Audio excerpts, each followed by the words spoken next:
रोवती पगली हमर मड़वा मिठायन के, रोवती पगली माई मड़वा मिठायन के। आप सुन रहे हैं एजी एंटरटेनमेंट की धमाकेदार प्रस्तुति। बोलो बाबू, बोलो बाबू, मीरगंज।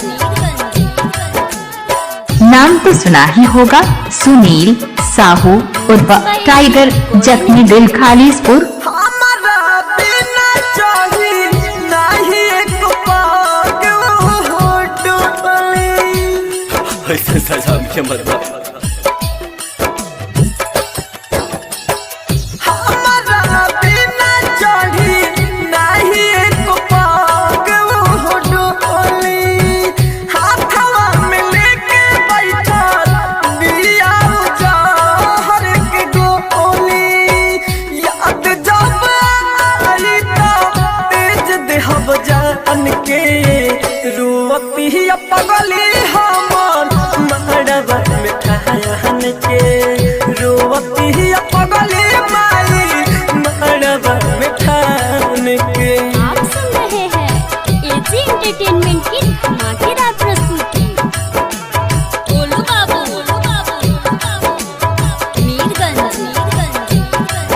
लड़कियों की दिल की जान सुनील भाई, खालिसपुर। AG recording studio. खुश नहीं रही उता दूसरे घरवा में जाके, एक से निकल जार देता भाई। खुश नहीं रही उता दूसरे घरवा में जाके, राइटर रविंदर ऐसे जी अब भुलाई के।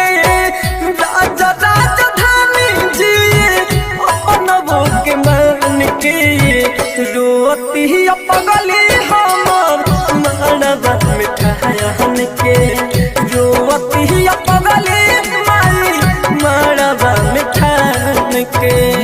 Mobile number 78 87 20 76 43। सुनील साहू टूटे दिल की धड़कन।